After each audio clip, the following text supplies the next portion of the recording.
During a family vacation, my sister shoved my 6-year-old daughter out of the hotel room, leaving her barefoot and crying in the hallway for 3 hours. "The room is just for family," she said. My parents agreed with her. I didn't shout. I took action. 3 days later, their lives started falling apart. When I let my daughter go on vacation with my family, I told myself it would be good for her. Sunshine, cousins, grandparents, salt water. What could go wrong? I imagined photos of sand castles and sticky ice cream smiles. My husband Spencer and I both had to work, so we stayed home and let them take Hazel. It felt harmless at the time. Because family, right? For the record, I was wrong. A week later, they came back. They pulled into my parents' driveway mid-afternoon, the car shining with sunscreen and smugness. Everyone was talking at once. My sister Brielle, Mom, Dad. Overlapping laughter like a soundtrack they'd rehearsed.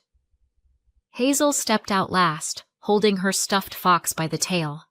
The sun caught her hair, and for a second I thought she looked older, one of those tiny growth spurts that happens when you blink. Then she looked up at me, and her face was too serious for 6. "Hey, sweetheart," I said, crouching down. "Did you have fun?" She nodded quickly, the way you do when a teacher asks if you understand the math problem. Brielle leaned across the roof of the car, sunglasses flashing. "You should have seen her, Dana." So peaceful once she settled down. The whole trip was, actually. Peaceful, peaceful. My family's favorite word for when someone is quiet enough to forget about. Mom handed me a seashell magnet. "See? Perfect trip." I smiled just enough to pass. Hazel pressed herself against my side, clutching my shirt. Her grip said more than her face did.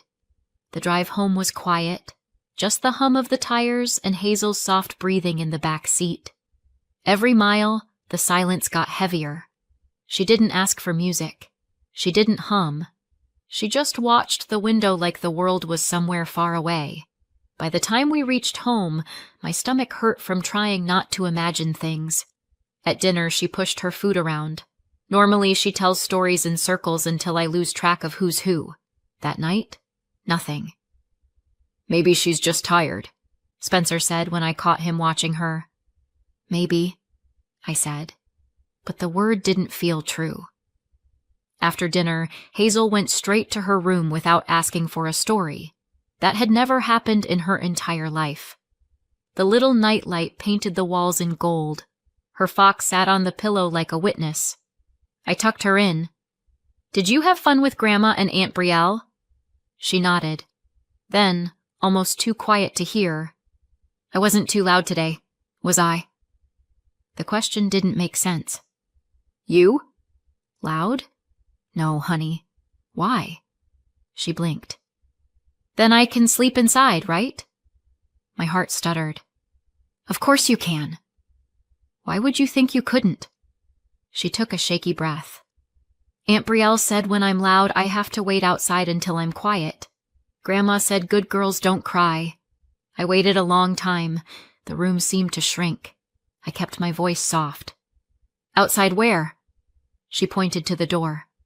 "In the hallway." It was dark, but I was quiet, so they let me back in.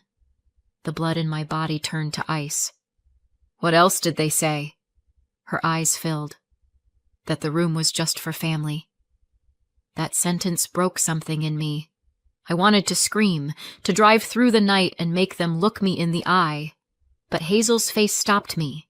She was watching for my reaction, measuring how scared she should be. So I smiled, that brittle, mom-in-emergency smile, and said, "You're my family. Always. No one can change that." She nodded and closed her eyes, clutching the fox. I sat on the edge of her bed until the house went still, anger burning through me like fever. The next morning, the kitchen felt too bright. I'd been awake half the night hearing Hazel's voice in my head. Aunt Brielle said the room was just for family. Spencer poured coffee, watching me pace. "You're calling them," he said. "I'm calling them." I dialed. Brielle answered, bright as sunlight. Dana? Everything okay? I need to ask you something. Hazel told me you made her stand in the hallway. A pause, then a laugh. Oh, that. She was fine. We just needed some peace and quiet. So you actually sent her out there? She was misbehaving, she said, her voice light, defensive. Everyone was trying to rest. Did you lock the door? Oh my God, Dana, you're being dramatic. It was just a few minutes. She said 3 hours. That's ridiculous. She's exaggerating. My throat felt dry. And you told her the room was just for family? Another laugh, sharper now. It was a joke. You always take things so seriously. I'm taking this seriously because you humiliated my daughter. From somewhere behind her, Mom called out, She's fine. Don't start a fight over nothing. Nothing, I repeated. You call that nothing? Brielle sighed like I was a child throwing a tantrum. You weren't there, Dana. You don't know how loud she gets. We were exhausted. I said nothing. She filled the silence. You always blow things up. You've always been the sensitive one. I'm sensitive, I said quietly, because you made my daughter cry in a hotel hallway. The line went still. Then Brielle said, cold now, You need to calm down. I ended the call. Spencer looked at me. Well?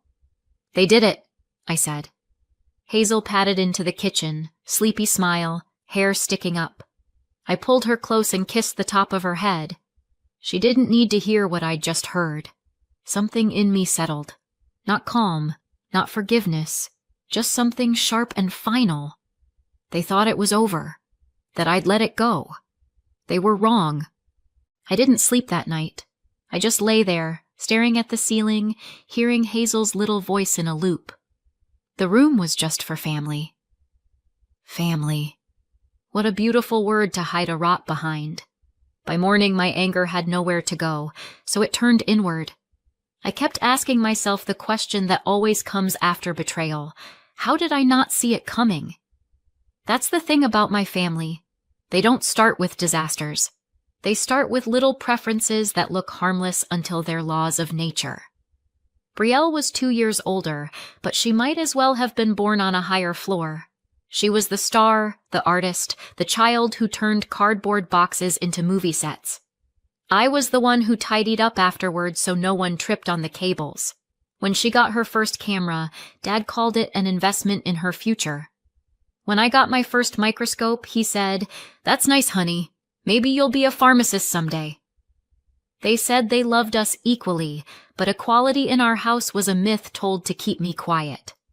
When Brielle screened her first student film, a shaky, endless piece about the meaning of shadows, my parents cried like they'd just witnessed genius. When I won a science competition, Mom smiled and said, "You've always been so practical." Practical. Translation: invisible.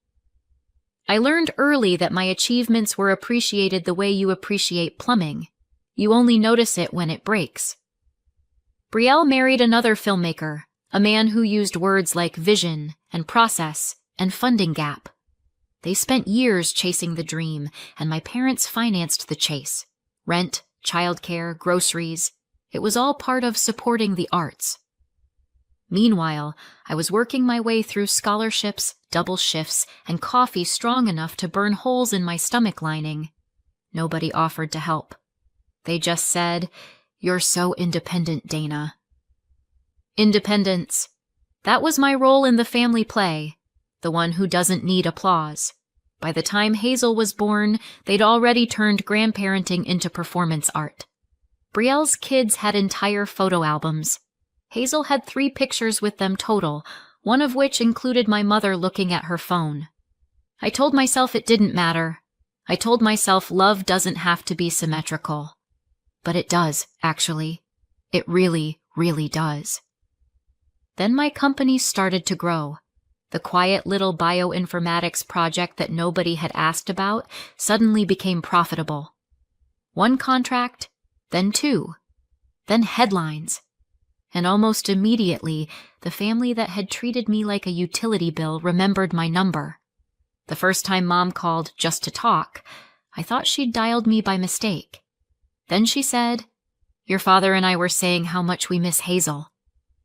We'd love to visit. Hazel was 3, still mixing up her colors. She'd barely spent an hour alone with them, but sure, now they missed her. When they arrived, they brought presents, questions, even interest. It felt fake but tempting, like a sale that's too good to be true. I wanted to believe it. God, I wanted to believe it. Then came the requests. It started small. "Brielle's editing equipment broke. Could you help out a little?" Then, "We're behind on the mortgage, just for a month or 2. Then, "Your sister's film got accepted into a festival, but travel costs are so high." Each ask came wrapped in guilt and gratitude. "You're doing so well, honey." We hate to ask. And I, idiot that I am, kept saying yes, because I could afford it, because it felt like connection, even if I had to pay the entrance fee. After a while, the visits were less about Hazel and more about logistics. Who needed what, when, and how much?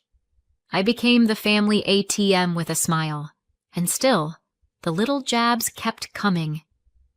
"You're lucky your field is in demand," Brielle said once, sipping wine I'd bought. "Your sister works so hard," Mom added. "It's just not fair how competitive the arts are." Lucky. That word lodged under my skin like glass. They called me successful, but they said it like it was an accusation. I think it bothered them that I'd built something solid without their help, that I'd stopped needing them before they ever learned how to show up. And then came the vacation. Brielle called first, full of cheer. "We're doing a family trip." The kids are begging for Hazel to come. She'll have the best time. I hesitated. My gut said no. My guilt said yes. Mom chimed in. "It'll be good for her, Dana. The cousins adore each other. You can trust us." They made it sound like an act of love, not a transaction. But of course I paid for it anyway. Hazel's ticket, part of the hotel, the shared expenses. I was used to paying. That was my role now, financier of togetherness. Spencer raised an eyebrow. "Are you sure about this?" "They're family," I said. He muttered, "So are wolves." I laughed, but the sound caught in my throat. When they came to pick Hazel up, everyone was beaming. Brielle's kids chanted her name. My parents promised to take good care of her. Hazel was glowing, 6 years old and ready for adventure. I told myself this was progress. I told myself they were trying. I told myself I was being paranoid. And for a while, that lie held. Long enough for them to drive away. Long enough for the house to go quiet. Long enough for me to believe that the past didn't always repeat itself. But the thing about patterns is that they don't disappear. They just wait. And that's how we got here.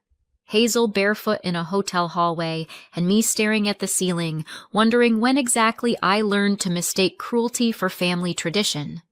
The morning after everything, I stopped pretending. Hazel left for school with her fox in one hand and a half-eaten piece of toast in the other.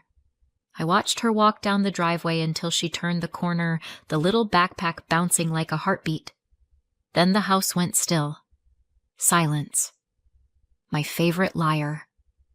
I sat at the kitchen table with my laptop open, staring at a spreadsheet of standing payments glowing like a confession. Mortgage transfers, temporary support, course deposits, allowances, everything that had slowly turned me into a lifeline I didn't remember offering. Spencer leaned against the doorframe, watching me like someone studying a live wire. "You're really doing this?" "Apparently." The first click was small. Cancel transfer. The second, louder. By the fifth, my heart was racing. Each confirmation felt like cutting through tendon, painful, deliberate, irreversible. When the last one flashed payment canceled, I closed the lid and saw my reflection in the black screen, eyes raw, mouth steady. Hazel's voice flickered through my head. "I wasn't too loud today, was I? Family." That word doesn't mean what I thought it did. 2 days later, the phone rang. Of course it did. Hey, Brielle chirped, too sweet. The payment for the kids' club didn't go through. Some glitch? No glitch. Silence hummed between us, static and disbelief. What do you mean?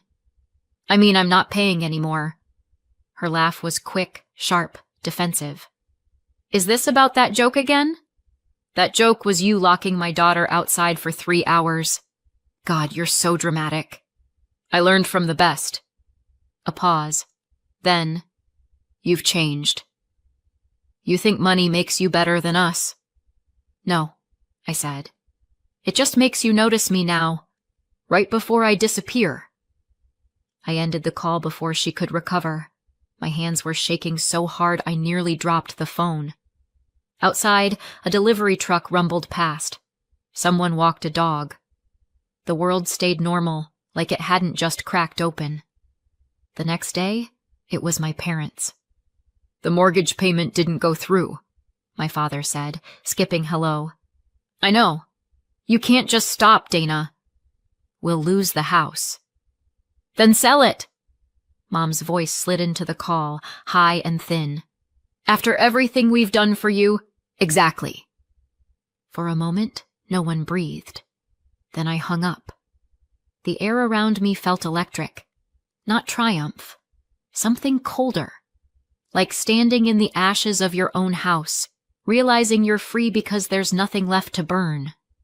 The messages started that night. You're punishing us. You'll regret this. We just needed peace and quiet. Peace and quiet. The phrase made me laugh so hard I scared the cat. I didn't answer any of them. At night, guilt came in bursts, like static shocks under my ribs, but each morning I remembered Hazel in that hallway, barefoot, crying, and the guilt died all over again. By day 3, the silence had a strange kind of peace to it. I woke up without checking my phone, without dreading who needed what. Even my sleep felt lighter, like my brain finally stopped doing math on who I was keeping afloat. A week later, the doorbell rang. I knew who it was before I opened it. My parents stood there like actors waiting for applause, and Brielle was between them, her sunglasses shoved into her hair like a crown. Dana, Mom began, smiling too wide. We just want to clear the air. There's nothing to clear. They swept into the hallway anyway, dragging perfume and tension with them. Brielle spoke first. You've gone insane. You know that? All this over one misunderstanding? One misunderstanding? I said. You left a 6-year-old alone in a hotel hallway. She was misbehaving, Brielle snapped. We were teaching her respect. You were teaching her fear. My father stepped forward, palms up, like he could still play peacemaker.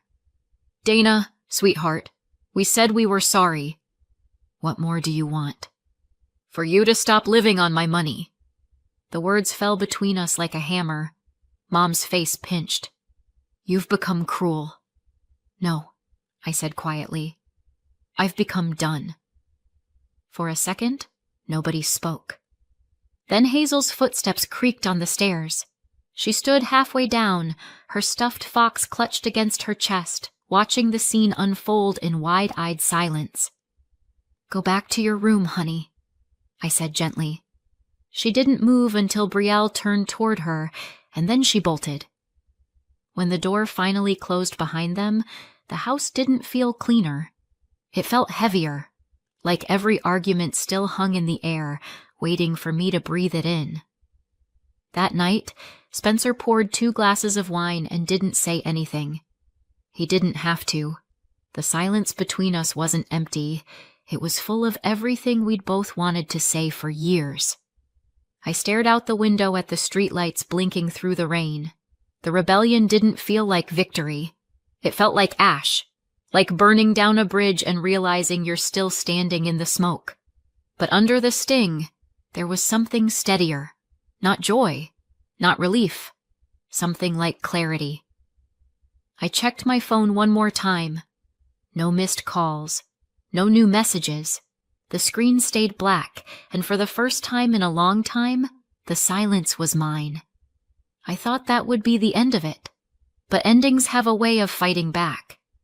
If there's one thing I've learned about peace, it's that it never lasts long enough to finish a cup of coffee. A week after the confrontation, life had almost reset. Hazel was building cardboard castles for school. Spencer was humming while packing her lunch. Even the air felt softer, like it had forgotten how to burn. Then my inbox chimed. Subject: The Secret Life of the CEO. For your consideration, Brielle. My stomach dropped. I should have deleted it. I should have thrown my laptop out the window and moved to another continent. Instead, I clicked. The email said, "You always cared about image. Maybe this will help people see the truth." There was a link. Of course there was a link. I pressed play. Soft piano music. A clean white title card. The Secret Life of the CEO. Inside the Ethics of EOS Bioinformatics. EOS Bioinformatics. My company. My life. My carefully constructed promise that science and morality can coexist without eating each other alive. Brielle knew exactly where to strike. The footage looked professional. Stolen interviews, conference clips, screenshots of my talks about transparency and responsibility. My face appeared beside graphs and press quotes like I was the poster child for hypocrisy. Then her voice came in, calm and smooth, like a funeral announcement. Behind every so-called ethical company lies a truth they don't want you to see. A photo of me at a charity gala. Cut to Mom saying, "She's always been about appearances." Then Brielle again. She abandoned her family. She buys virtue with money. I felt the blood drain from my body. This wasn't art. This was an execution. I could already see the damage. Investors backing out, journalists sniffing for scandal, my board demanding statements. My company lived on credibility. Once that cracked, everything would fall. And Brielle knew it. She'd built the whole thing like a weapon. Part truth, part lie, all poison. Then came the final blow. Hazel. Blurred, but still unmistakable. Her tiny face on the beach, eyes red from saltwater and exhaustion. The voiceover said, "Even her daughter has learned that compassion ends where profit begins." I froze. Hazel crying in a clip I'd taken years ago, when she'd scraped her knee.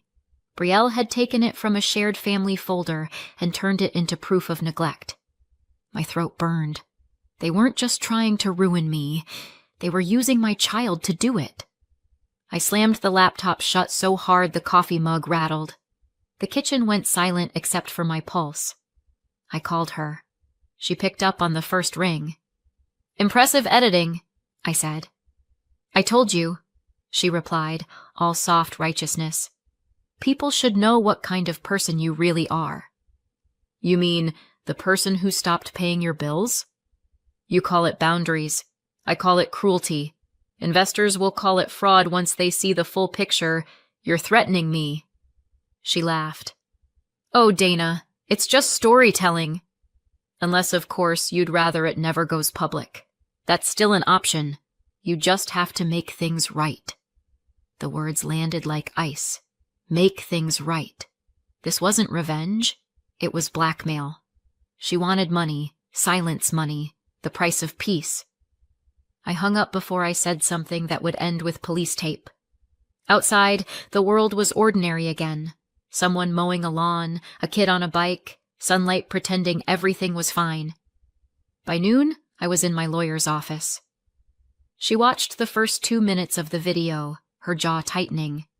"She's naming your company directly?" "Yes." "Then this isn't just defamation. It's commercial sabotage. And using your daughter's image without consent? That's a second lawsuit waiting to happen." I sat there, shaking. The kind of shaking that feels like rage trying to find a shape. "Can I stop her?" "If she publishes, we'll file immediately," the lawyer said. "If she threatens to, that's blackmail. Either way, you have leverage." The courts will be on your side. For the first time in days, I could breathe again.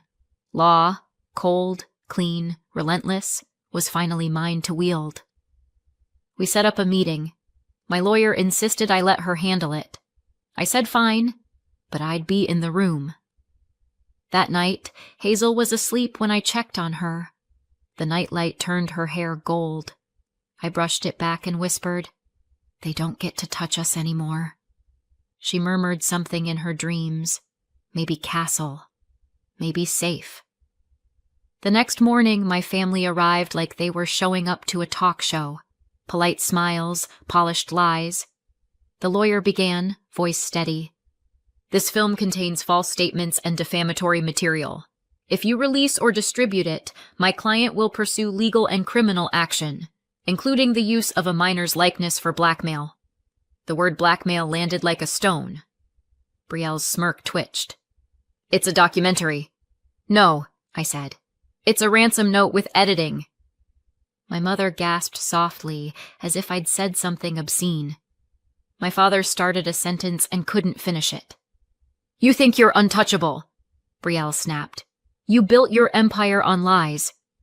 "Funny," I said. "That's exactly what you're doing now." The lawyer folded her hands. "If the video appears anywhere, we'll take it down within hours and pursue damages. The penalties will be severe." Brielle's face went pale. She sat there for a few seconds, silent, jaw tight, trying to find a version of this moment where she still had power. The room held its breath. Then, "Fine. You win. You always win." She stormed out. My parents followed like smoke. Afterward, I drove to Hazel's school and parked across the street. The kids spilled out, loud and alive. Hazel ran toward me, face open and unhurt by the world. They'd tried to destroy that. They'd tried to make her part of their story. Never again. That night, I emailed the lawyer. Proceed with full restrictions and the no contact order. Then I opened the family group chat and hit delete. The screen went blank. The silence that followed was cleaner than forgiveness. Hazel slept soundly. I stood in the doorway, watching her chest rise and fall, thinking how they'd called it truth. They'd called it art. But it was always just cruelty dressed up as honesty. They thought they could use her to reach me. Now they never will. They hated me because I had more. But what I have can't be bought. A year later, everything looks different. The company's bigger than ever. New investors, new lab space, awards I barely have room to display. Turns out integrity sells better once you survive an attempted character assassination. Hazel's thriving too. She's 7 now, bubbly, loud, a one-girl parade of stories and songs. She fills every room she walks into. She laughs with her whole face, and when she talks, no one tells her to hush. She knows now that her voice isn't something to shrink. We haven't spoken to my family since that day. I don't block their numbers. I just never need to look. The silence stayed clean. Every now and then, someone from the extended relative chain drops gossip like breadcrumbs. Brielle's marriage didn't make it past spring. Creative differences, apparently. He said she was holding him back. She said he misunderstood her vision. Translation: divorce, custody dispute, chaos. She quit filmmaking, or maybe filmmaking quit her. It never paid, just burned through every dollar my parents once bragged about spending. Now she's doing something stable, though no one remembers what. Office job, small paycheck, no soundtrack. My parents downsized too. All that money they poured into her dreams evaporated faster than sunscreen in July. I could feel sorry for them, but I don't. They chose their masterpiece. Hazel doesn't ask about them anymore. She's too busy building cardboard kingdoms and narrating them at full volume. Sometimes I catch myself wondering if I went too far. Then I remember that hallway, the locked door, and the sound of my daughter crying. So, what do you think? Did I go too far or not far enough? Let me know in the comments and subscribe for more.